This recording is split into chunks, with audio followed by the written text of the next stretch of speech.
Good morning, everyone. I'm Philly Chaco. I am a philanthropist, I am an artist, a blogger, public figure, and I love art. I am the founder of African Arts Academy, whose mission is to preserve and to promote indigenous arts and cultures here in the United States, and especially in the Bay Area.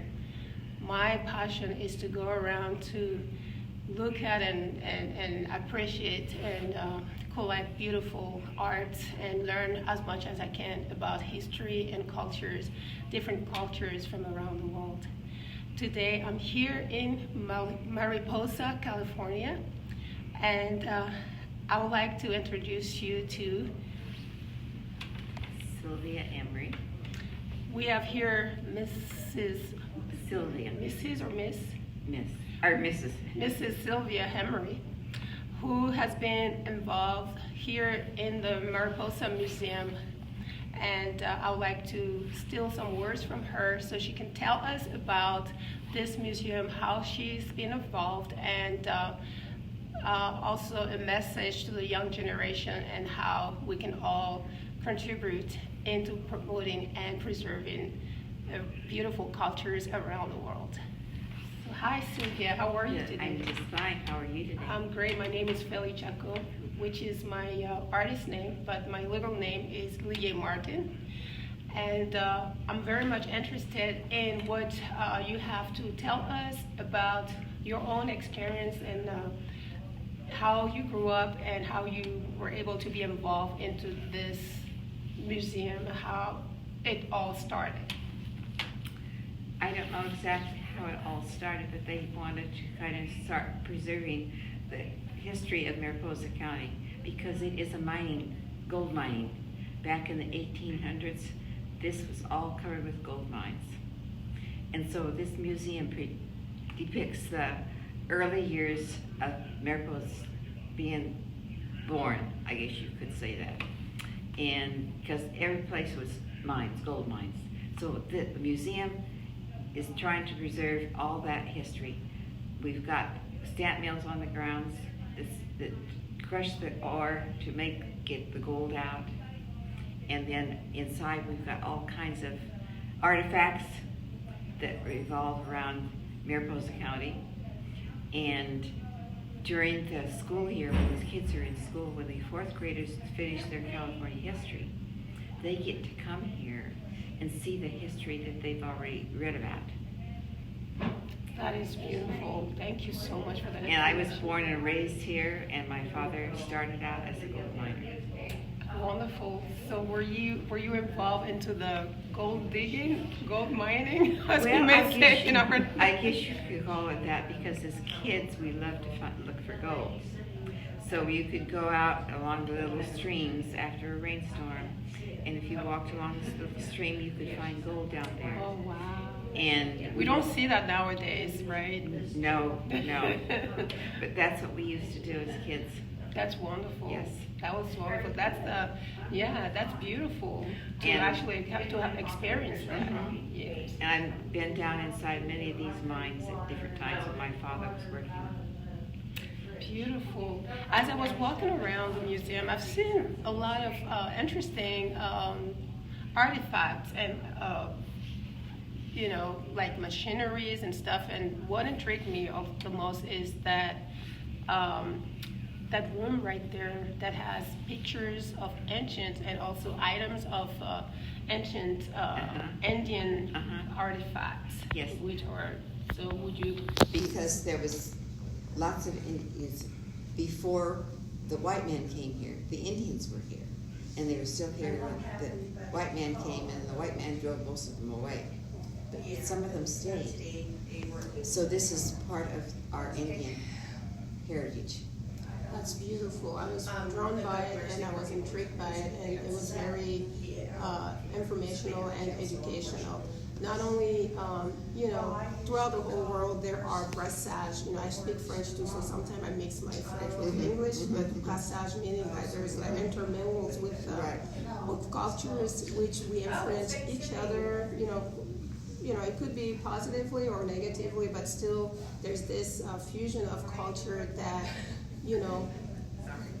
that tell us that there's been, something here, and then it's inspiring to also inspire the new generation to do better than the previous generation. Right. So I'm very happy. Thank you for taking your time to answer to my questions. And if there's any other information, especially that you would like to say a message to the new generation, I would love to hear it. So, go ahead. Yeah. I always encourage my family to investigate history, especially in the area where they live. And the museum is one place that I bring my family and out-of-town family to see what was here in the early years. That is wonderful. And the Indians, they tried to get rid of the Indians in the very beginning, tried to drive them out of here. But a certain amount of them stayed, and they're all intermingled with the rest of the population. But we still have them, and they were here first. That is wonderful. And then we came and started the gold mines. Beautiful. Thank you so much. It was a privilege. It was an honor for me to have sat down here with you. As I was saying earlier, where I am from in Africa, I was born and raised in the Ivory Coast. I am an artist, and I'm also a philanthropist. I own an art school and production company, art organization, and I'm very much interested in arts and culture and beautiful, cultures, artifacts from around the world. Mm-hmm. I respect all cultures, but especially indigenous culture, because they were here before most of us. That's right. And we need to honor them, we need to respect them and appreciate them. And I'm very honored to be here. How not only what have happened in the past has happened, Mm-hmm. but the talking about history, some people do stuff that they don't even talk about, they bury it. You know what I mean? What I appreciate about the white people, and especially the American people, yes, the past has been a bit dark, but they didn't sit on it and hide it from the public and pretend that it didn't happen. They've talked about it, they preserved it, and they want to make things better. Yes, and that's what we should all remember and say, we are all human, things happen, but we must move on and respect and appreciate each other. Thank you Yes. so much. You're welcome. Go ahead, Mrs. L. So would you please tell us what is this machine? It's a stamp mill, and it's got 10 stamps on it. It's built to scale is the reason it's so small. It's like the one outside that's a 5-stamp mill. And what is your name, please? My name, Yeah. Adele Marks. Adele Marks. Okay, and we still have here Mrs. Sylvia with us and her brother, and then Charlie. her brother Charlie, and we have. Oh, did she? we have Barbara here with us. So they are going to tell us about this machine and explain the demonstration. How demonstrate? Would you demonstrate it too, or no? You Beg your pardon? we will. Are you going to demonstrate? Okay, they're going to demonstrate the machine, but first of all, they're going to explain how this used to work. It still does. It still does, and even as more a wonderful. demonstration. Oh my We'll goodness! turn it on pretty soon. Wow. Okay, so there we go. You want to do it, You know Charlie? how to turn it on, Tim? Hmm? You know You how wanna to turn do it on? it? Go ahead, you can. never. Oh. It's just, all you do is put a little switch. This is quartz, white quartz, and sometimes the fine gold is found in the white quartz. Okay. And so then they break it into smaller pieces, and it goes in here, and each stamp weighs 1,000 pounds. Oh, my goodness. In reality, this is to scale, Wow. and this is a 10 stamp mill. The stamp mill outside is a 5-stamp mill, and it was donated. Everything here is donated, Oh wow. and we're all volunteers except the office people. I see. And when you As a put young this- generation, we have no idea how these things used to be done. I mean, when you see the gold, you're like, oh, wow, this is so beautiful. But to even hear and see the process, it's like, oh my God, how did they do all of that to make it into this, you know? So well, this is, the small quartz, after they break up the bigger pieces to smaller, go in here, and I'll turn it on in a minute. It's loud. And there's mercury on trays that come out, and when the quartz is crushed, if there's any gold in it, why, it sticks to the mercury. And then it still has to be separated from the mercury. And that's another process. And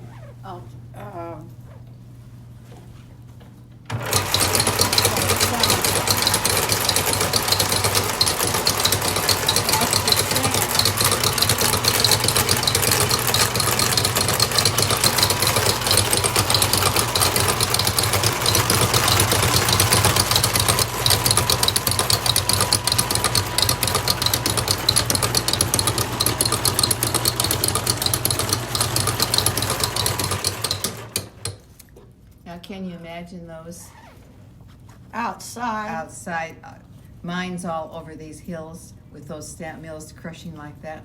How noisy they must have been. I bet. And is this is a picture of so this is just a miniature of Yes. the machine, but And the it's- actual machine is like bigger than this and one, it's right? outside. If you walk the So, grounds, you'll yeah, see after it. here, we're gonna go there so I can take. Okay, and this is a picture of much larger operation over near Colderville. Colderville. Actually, Isn't that that's Princeton mine. Princeton. That's Oh. here in Mount William? Mount Bullion. Oh, I'm Mount sorry. Bullion. That's fine. So Mount I was Bullion. going by this sign, Exactly. Okay. and I gave you the, You gave me all of the information here. okay, Yeah. and over here is real gold that's been donated to us. And it was Wonderful. found like that. Oh wow. It's bigger than what goes through the, Yeah, you wouldn't run that through the. you don't go put this through Yeah, the yeah. machine. These are too big. And this is fool's gold. That is fool's gold. That's the one that fools me all the time. This is just more information, and Yes. this is a mine right near Mariposa down the street. And there's still some. Do they still have mine around here? No, the Well, most, there they're is all there's a couple of private mines. not open to the public. Not open to the public. And this is closed, Okay. and this is full of water.